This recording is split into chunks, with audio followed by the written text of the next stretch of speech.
안녕하세요. 경제적 자유를 꿈꾸는 삼전 장기 투자를 하는 삼전 불패입니다. 삼전패 가족 여러분, 오늘은 2021년 8월 25일 수요일 하루가 시작이 되었는데요. 삼전패 가족 여러분들, 간밤에 잠은 잘 주무셨나요? 네, 오늘 벌써 수요일. 네, 어떻게 보면은 이제 일주일 중에 절반이 지나가고 있는데 이번 주도 정말 시간이 너무나도 빨리 지나가는 것 같습니다. 어제 바로 어제였죠. 삼성패 가족분들. 우리가 투자하고 있는 삼성전자에 대형 호재가 터졌습니다. 일단 이제 미래에 대한 투자, 그리고 우리가 왜 삼성전자를 투자를 하는지 좀 보여주는 소식이었는데요. 무려 이제 3년 동안 삼성전자가 240조, 네, 정말 막대한 금액이죠. 240조 원이나 되는 금액을 신규 투자와 이제 4만 명의 인력을 채용한다라고 좀 발표를 했습니다. 정말 너무나도 저도 깜짝 놀랐습니다. 이 소식이 나오면서. 네, 그래서 미래를 위해서, 그리고 앞으로 다가올 4차 산업혁명을 위해서 삼성전자가 공격적인 이제 모습을 보여줬다는 거에 정말 대단히 좀 감격스럽다라고 말씀을 드릴 수가 있겠습니다. 그래서 일단 이러한 상황 속에서 이번에는 이제 이재용 부회장이 이곳에 이제 50조 원을 투자를 한다고 하는데요. 정말 단위가 다릅니다. 뭐 천억대, 뭐 5천억대, 억대가 아닌 조 단위로 지금 움직이고 있다라고 말씀을 드리고요. 그래서 어디에 투자를 하는지, 그리고 이재용 부회장이 왜 이곳에 투자를 하는지 같이 한번 이야기를 해보도록 하겠습니다. 일단 본론으로 들어가기 앞서 구독과 좋아요 한 번씩 부탁드리고요. 네, 그러면 지금부터 바로 시작하도록 하겠습니다. 일단 이재용 부회장이 이제 가석방이 된 날부터 어떻게 이 사업들이 진행이 됐고 왜 투자를 했는지 한번 천천히 설명을 해드리도록 하겠습니다. 일단 이제 국익을 위한 이제 가석방에 이재용 삼성전자가 좀 이제 화답을 했다라고 말씀을 드릴 수가 있는데요. 이재용 부회장이 가석방 한 날이 이제 8월 13일이었습니다. 네, 날짜도 이제 안 까먹는 것 같은데요. 일단 이제 자신을 둘러싼 이제 걱정과 우려, 그리고 기대를 잘 듣고 있다라고 이렇게 좀 인터뷰를 했었죠. 나오자마자. 네, 그러면서 이제 서울 구치소를 이제 걸어 나왔던 이재용 부회장이 정확히 11일 만에, 네, 11일 만에 좀 이제 대규모 투자 계획을 포스트 코로나 대응에 나섰다라고 볼 수가 있겠습니다. 네, 그래서 투자와 고용, 그리고 상생이라는 세 가지 좀 키워드를 고루 담은 이번 계획에서는 특히 국가별, 그리고 대항전이 펼쳐지고 있는 반도체 분야에 있는 이제 강력한 힘이 실렸다고 좀 볼 수가 있겠는데요. 그래서 이재용 부장은 이제 가석방 이후 이제 줄곧 어떻게 보면 그룹 주요 계열사와 사장단과 만나서 국익에 부응하는 투자 계획을 내놓기 위해 논의를 거듭해서 지속적으로 이루어졌습니다.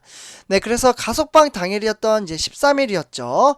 네, 요 날에 이제 곧장 이제 집으로 간 게 아니라 서울 서초구에 이제 삼성전자 서초 사옥이 있잖아요. 그곳으로 바로 향해 달려가가지고 김기남 삼성전자 DS 부분장과, 그러니까 이제 부회장이죠. 이제 이분과 같이 주요 경영진과 머리를 맞대고 의견을 나눴습니다. 아마 아실 겁니다. 여기 사진에서 보이시죠? 김기남, 네, 부문장. 사실 이재용 부회장이 없을 때 대신 이제 여러 가지 이제 수행을 했었잖아요. 네, 어쨌거나 이제 광복절 연휴가 지난 다음에도 메모리, 그리고 파운드리 사업부를 포함한 삼성전자 각 사업 부분별에 간담회가 좀 잇따라 열렸다라고 말씀을 드릴 수가 있고요. 네, 그리고 이제 출소 전에 이재용 부회장이 구상했던 대규모 투자를 고용안에 이러한 것들을 좀 이제 방안을 구체화하기 위해서 시간이었다라고 볼 수가 있겠습니다. 네, 그래서 지금 나라마다, 그러니까 글로벌 반도체에 대한 이제 기업이 패권 경쟁에 더욱더 가열되고 있는데요. 지금 여기 화면을 보시면요, 인텔, 그리고 TSMC, 나냐, 각 나라별로 이제 회사들이 이렇게 좀 이제 적극적으로 투자를 하는 것을 보실 수가 있겠습니다. 그래서 하나씩 천천히 좀 설명을 해드리도록 할게요. 삼성의 이번 투자 결정은 첨단 파운드리, 그러니까 팹 투자에 초점을 맞춰줬다라고 좀 볼 수가 있겠는데요. 네, 그러다 보니까 이제 미국의 제2 파운드리 공장을 비롯해서 시스템 반도체 부분에서만 향후 3년이죠. 3년간 최소 이제 50조 원이 되겠습니다. 네. 50조 원 정도를 이상으로 좀 투입을 할 것으로 전망이 나오고 있고요. 네, 그러다 보니까 세계 곳곳에서 이제 공격적인 이제 반도체 설비 투자, 그리고 움직임이 일어나고 있는 가운데 첨단 공정 투자에서 속도를 내면서 경쟁력을 가져가는 전략을 펼치고 있습니다.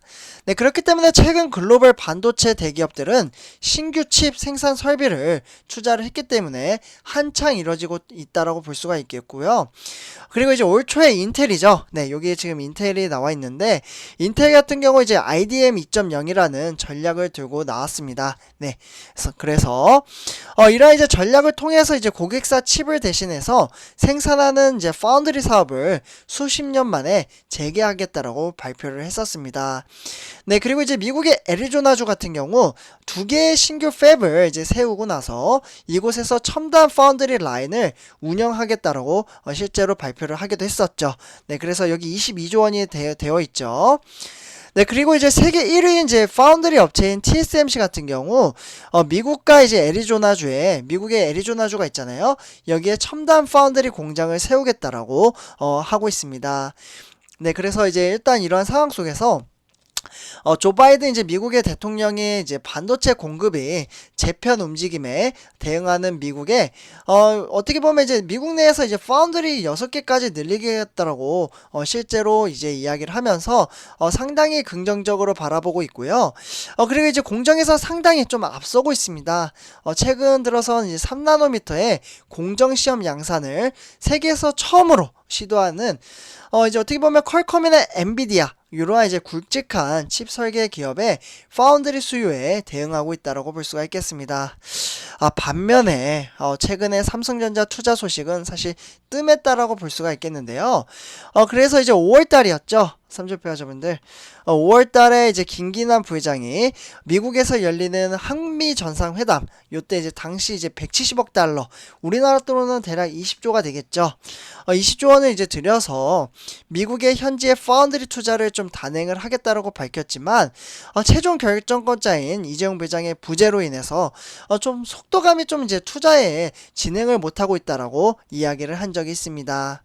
네, 그리고 추가적으로 인텔의 이제 최신 이제 그래픽 장치, 그러니까 GPU 파운드리 물량이 라이벌인 이제 TSMC가 모두 좀 수주를 하면서 생산 경쟁력이 좀 밀리고 있다라는 이야기도 나왔습니다. 네, 그만큼 삼성이 좀 어려운 상황으로 처해지고 있었다라고 볼 수가 있겠죠. 네, 그래서 따라서 이번 투자 발표를 기점으로 삼성전자는 파운드리가 이제 극복해야 할 문제들을 해결하기 위해 역량을 좀 집중을 하는 것으로 보고 있고요. 특히 이제 미국 파운드리 그러니까 투자 확정은 이제 어떻게 보면 이제 물론 이제 평택에 신규 반도체 팹이 있습니다. 그래서 이런 이제 팹을 통해서 네, 그래서 여기에 이제 P3 공장이죠. 네. 요 이제 P3 첨단 이제 파운드리 라인을 설치를 하게 되면은 신규 물량 확보에 주력을 할 것으로 보고 있습니다. 네, 그리고 차세대 3나노 공정 확보를 위해서 고급 인력 채용에도 공을 들일 것으로 보고 있고요. 실제로 이제 TSMC, 인텔, UMC나 이제 글로벌 파운드리 이러한 이제 글로벌 업체들이 과거에 없던 이제 적극적인 투자를 진행을 하고 있고 투자를 많이 한 회사가 힘이 세지는 것은 당연하다라고 볼 수가 있겠습니다. 선제적인 투자를 이제 할수록 경쟁력이 높아질 수밖에 없고요. 상황에 따라서 삼성전자도 투자에 나설 수밖에 없다라고 볼 수가 있겠죠. 네, 그래서 또한 이제 삼성전자는 절대적인 우위에 있는 이제 메모리 분야에서는 초격차 이러한 이제 확보를 위해서 가감한 투자를 단행할 것으로 보고요.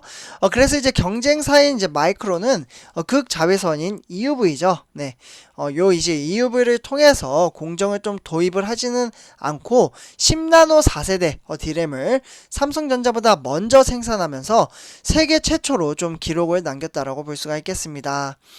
네, 그래서 일단은 이러한 상황 속에서 낸드 플래시 이제 분야에서도 후발 주자인 마이크론과 SK 하이닉스 한 176단 정도가 되죠. 그래서 이렇게 이제 제품을 이제 개발 완료를 하면서 추격이 거세지고 있다라고 볼 수가 있는데요. 그러다 보니까 차세대 제품을 먼저 개발해야 어떻게 보면 차차 사대 이렇게 제품을 개발을 할 경우 비용을 제때 확보할 수는 있지만 후발 업체들이 좀 밀리기 시작을 한다면 격차를 유지할 만큼 여력이 잃기는 쉽다라고 볼 수가 있겠습니다. 네, 그래서 1A D램 같은 경우, 그러니까 D램의 경쟁에서도 그래서 약간 삼성전자가 이제 밀리다 보니까 해법을 찾아야 되는 시기라고 좀 볼 수가 있겠는데요. 따라서 삼성전자는 메모리 분야 기술 경쟁력을 좀 확보하기 위해서 투자를 대폭 확대를 할 것으로 보고 있습니다. 네, 그래서 특히 이제 반도체, 그러니까 하반기 양산 예정인 14나노 이제 디램의 이후에 EUV 디램은 200단 이상의 낸드 플래시의 양산을 앞당기면서 인력 채용과 이제 연구 개발비 이러한 투자를 고심할 것으로 보고 있습니다. 그렇기 때문에 과감한 메모리 설비 투자로 인해서 가격 경쟁력이 우위에 점하는 전략을 취할 것으로 보고요. 그래서 내년 이제 하반기에 운영할 예정인 P3 공장이죠.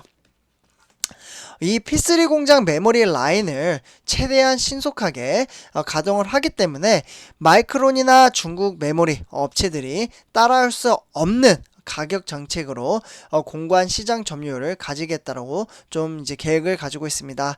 그래서 삼천패 가족분들 이러한 이제 미래에 대한 가치를 보고 우리는 투자를 한다라고 볼 수가 있겠죠. 그래서 한번 우리 삼성전자 한번 믿어보고 한번 장기 투자 해보도록 하겠습니다. 그러나 삼천패 가족분들 제가 항상 말씀드리는 게 삼성전자 몰빵을 하기보다는 항상 분산 투자, 그래서 ETF 종목을 계속해서 말씀을 드리고 있죠. 그래서 일단 이렇게 말씀을 드리고요. 이번 영상 여기서 마치도록 하겠습니다. 제 영상이 도움이 되셨다면 구독과 좋아요 한 번씩 부탁드릴게요. 네, 감사합니다.